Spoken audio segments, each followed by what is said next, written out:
Hello, my name is Dr. Jackie Hinckley, and I'm Executive Director of Voices of Hope for Aphasia.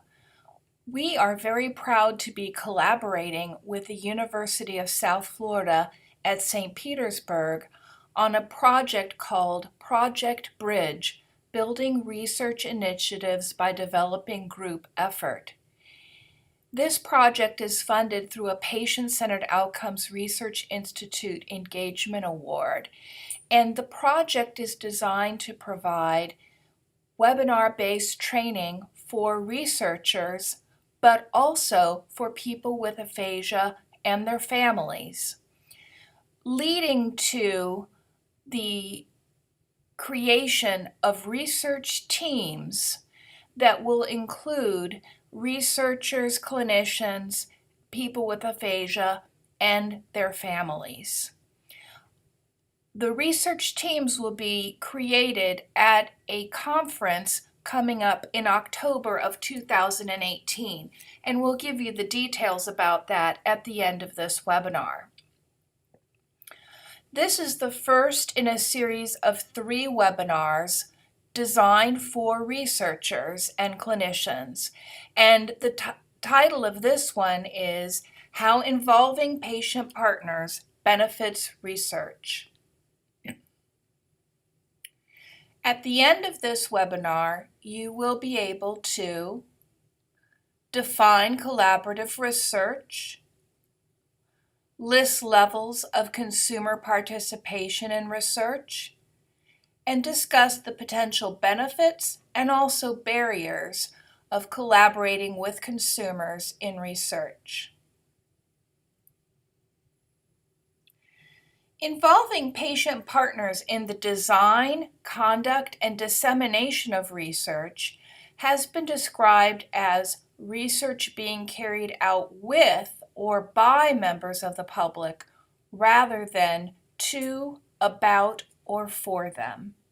And this definition is really at the heart of this entire project. We are focusing on how we can conduct research with people with aphasia and their families.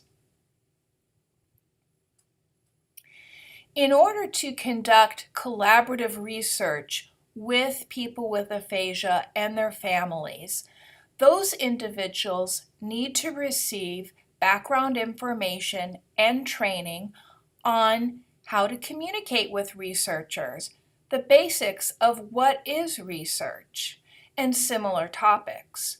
They need to have a basis on which they feel confident that they could have a conversation with researchers. On the other hand, researchers and clinicians need to consider the special ways and adaptations that people with aphasia and their families can become collaborators, and think about those in specific detail. And that's the point of this series of 3 webinars for researchers. There are plenty of motivations for involving patient partners into the research process. The underlying foundation for including people in research is the disability rights movement with its motto, "Nothing about us without us." The idea here is that people living with the condition are the best ones to inform us about perhaps what the priorities are for certain kinds of research, or to help us understand better ways to include them or to address their particular concerns. When we involve the viewpoint of patient partners or consumers, it is likely and tends to improve the relevance of the research.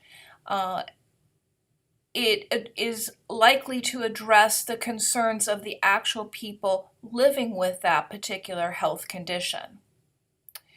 And it may even improve the quality of research. There may arise different ways of looking at a problem or a question or different ways of addressing it that perhaps researchers on their own might not actually consider. Here are some of the general ways that consumers or patient partners have been involved in research. For example, patient partners can help identify research priorities or help to set research agendas. They can be experts in the development of patient information or consent procedures and provide an expert view on whether those information forms or procedures are appropriate for people with their health condition. Patient partners can help to actually design interventions and placebos. They can provide input into how feasible a particular intervention trial might be for the person who's actually undergoing the intervention. Patient partners and consumers have been involved in identifying what the outcome measurements should be. Now, of course, outcome measurements are very often driven by scientific principles or needs and the research methods. But the patient partner viewpoint can help us reconsider the relevance of the outcomes that are being used in any particular research project. Finally, they might offer new questions or raise new issues that would help us reconsider not just how the data are being collected, but perhaps also how we're analyzing those data. And finally, consumers might have particular and innovative views on how the data and the research results can be used to inform policy or clinical practice. And all of these general ways have been accomplished by patient partners in various other health conditions, but not yet in aphasia in the United States. And that's what drives this project. We want to create an environment and an atmosphere in which researchers and people with aphasia and their families can productively work together on research. Well, there are different ways of thinking about collaborative research, but here's one model that seems very useful. In this model, patient partners or consumers have several possible roles in research and at different levels of research. So we're going to talk about these different levels with some examples. Well, the very first level is one we're very familiar with, and that's simply when the consumer serves as a research participant in a study. And in this example, the study has been designed probably completely by the researchers. In the next level, though, patient partners or consumers function as advisory board members. And some of the kinds of activities that might entail include reviewing a recruitment poster, perhaps reviewing instructions for a protocol, or helping to advise on a leaflet about the results that's easy for consumers to understand.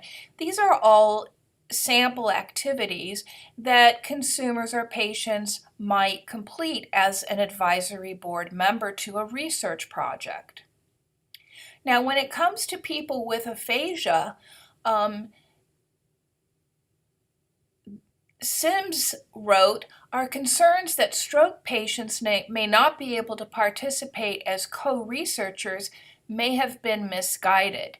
And so we do have a few examples of people with stroke and aphasia who have been able to participate at different levels of research. The next level of participation is to be perhaps not just an advisory board, but an occasional reviewer and consultant, and to do that from time to time, or perhaps to serve as an advisor on an ongoing basis at regular meetings or at regular points or functions in the research project. The highest level of participation is when a patient partner or a consumer contributes so much to the project that they function as co-researchers along with the researchers. And we're going to look at a couple of different examples of this in the aphasia literature. So here's the first example. In this example, the researchers and a person with aphasia wanted to address the question of returning to work with aphasia and consider the facilitators and barriers for getting back to work. What happened in this particular case is that the researchers wrote and described the story of one particular individual named GD from a clinical point of view. But GD, the person with aphasia, talked about and contributed his viewpoint of what helped him get back to work and what was difficult. The researchers helped to write that up. Ultimately, the researchers and GD worked together to produce a manuscript which was published in the journal Aphasiology.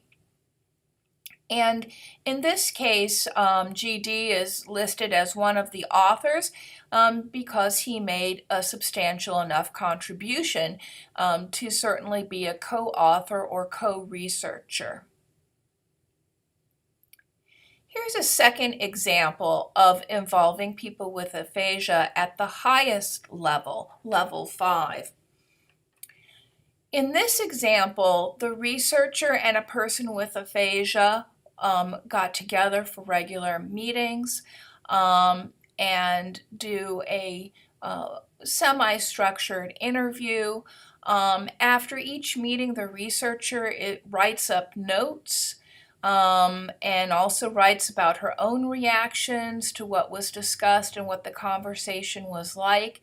The process of writing and rewriting this is actually a little bit more detailed, but generally speaking, this process is called narrative ethnography. Then the researcher brings what she wrote to the person with aphasia. They read it together. They talk about everything that the researcher wrote. In this case, they agreed that it was a story that the person with aphasia wanted to publish, and the person with aphasia wanted her name to be used in the story. She actually chose not to be listed as an author, so in this case, even though the person with aphasia made a substantial contribution to the project and to the manuscript, she is not listed as a co-author based on personal preference. But this is certainly an example of a high level of collaboration on a project. The third example has to do with researchers approaching an aphasia group with a proposal to talk about research. And in this case, the researchers really they were hoping to get some research priority information from this particular aphasia group. The aphasia group agreed to participate, but only if the researchers would provide information about what aphasia research was out there already, because what was remarkable is that the aphasia group said, we don't know anything about the research that's out there. We have no way of finding information about aphasia research or current aphasia research. Even if it can be located on the internet through any reliable websites, it's not offered in a way that is easy to understand. So that was the next thing that the researchers did. After that, the aphasia group met on their own and came up with their own questions that they thought were important to them and would be great to have some research about. The researchers then got together with the aphasia group and categorized these research questions.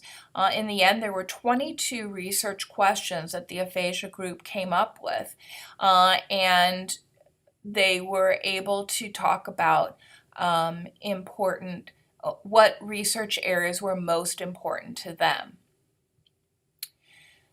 There are many other examples of how we might involve consumers in research. Those were 3 examples of involving people with aphasia and their families at the highest level. When we do involve consumers in research, there are a number of benefits. So it has been observed in other health areas where they have more of a history of involving patient partners in the research process, that when that happens, there's enhanced quality and relevance of the research. Also, bringing in a different viewpoint tends to balance potential biases when research is solely initiated by the investigators. Research questions are shaped quite differently when consumers or patient partners are involved, and that extends to research priorities. We've already mentioned that outcome measure selection is often affected by conversations and participation with consumers.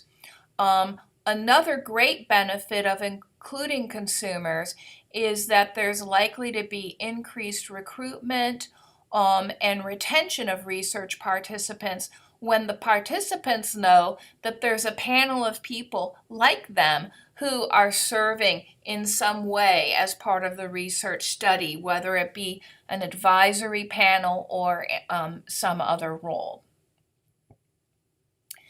Now, researchers who have been involved in collaborating with consumers make up a very nice study of 30 interviews with 35 health researchers that was done in the United Kingdom.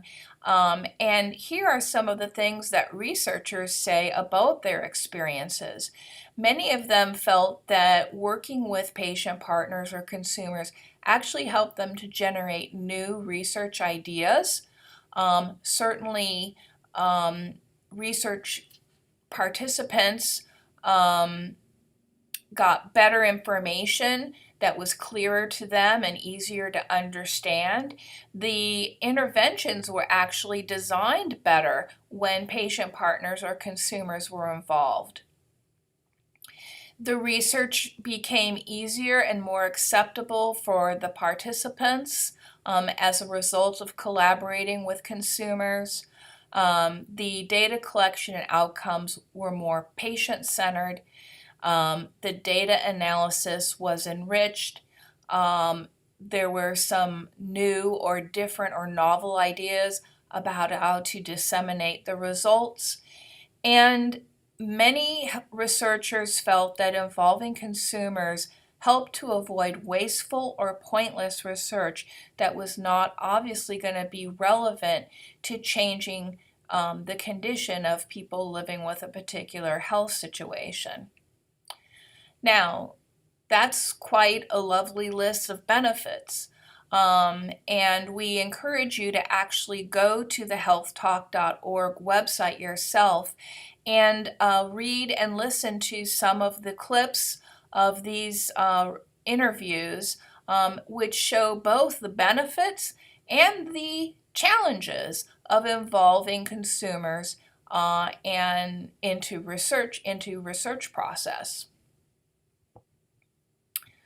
What are you thinking so far? Do you think that patients and consumers should be involved in any of these levels of research?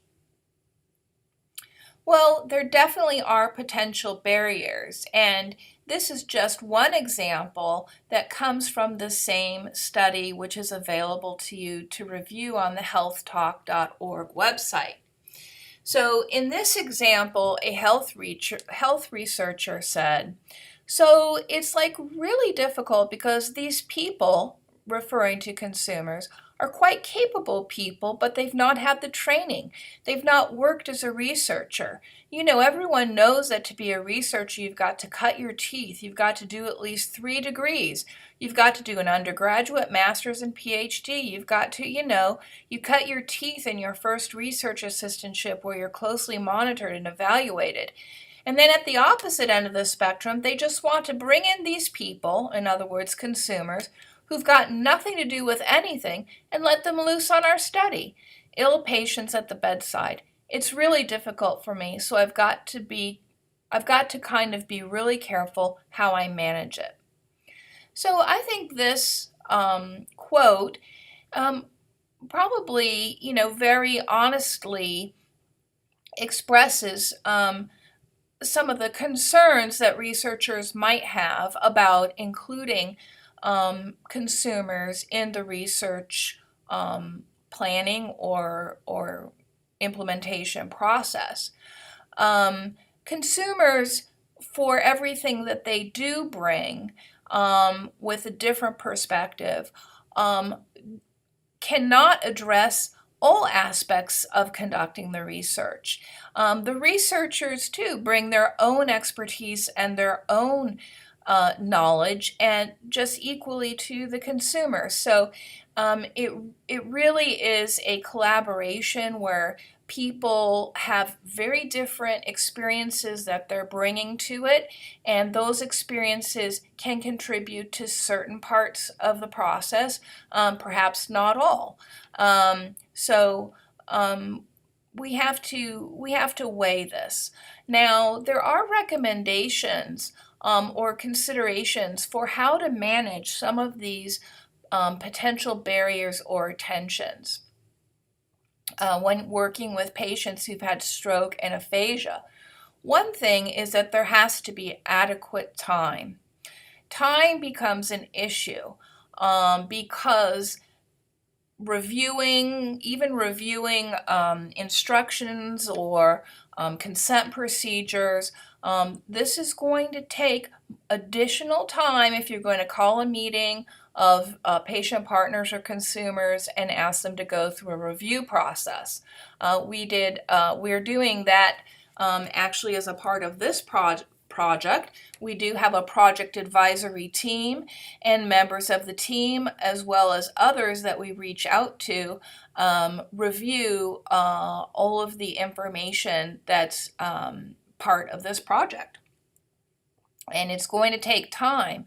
Now, in order to make that time as efficient as possible, the recommendations are that there needs to be plenty of preparation in advance of inviting the people with aphasia in. Aphasia-friendly materials and other communication supports have to really be thought out well and be available from the beginning in order to make it as successful as possible. If you can support the people with aphasia from the very beginning of their experience and collaboration with you, you'll probably in the end almost save a little time, or certainly it'll definitely be more efficient. And it has been observed a great deal of forward planning was needed. So some things like there may be some parts of a research project that some researchers maybe have done many times before on their own, so they're just going along with that. And the first time that they want to get a group of patient partners as advisors to provide advice to that is really going to take some planning and preparation and plenty of time. And then the last one is actually one of the trickier ones. Being open to opposing views from the consumer group was not always easy. So one thing that is critical in this collaborative process is being able to create an open and trusting atmosphere and thinking in advance how to handle potential conflicts of ideas or of opinions about the research project. And there are recommendations in the literature and from various people's experience on some of the best ways to do that, and that's actually a lot of the topic of the next webinar, webinar number 2, is how to address those concerns. So that will be in the next webinar. So what we have seen so far is that when researchers engage with people with aphasia and their families and more active roles in research, the people who have done that tend to report that they find the benefits outweigh the challenges. That's not to say there aren't challenges, because there certainly are. Best way to probably deal with that is to plan for them in advance. And this advanced planning and providing aphasia-friendly materials and support is really critical to the success of the collaboration. So when we started this webinar, we said that at the end you'd be able to define collaborative research, list the levels of consumer participation in research, and we saw 5 different levels, from research participant all the way up to co-researcher, and discuss potential benefits and barriers of collaborating with consumers in research. We saw several benefits, but certainly there were also barriers concerning time and different viewpoints and how to handle conflict.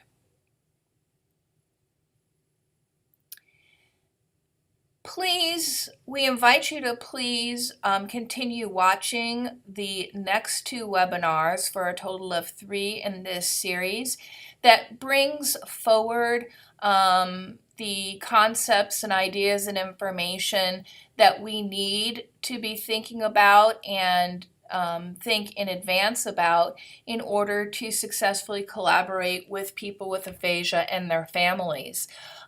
Once you've completed this webinar, we ask you to please complete the webinar evaluation form.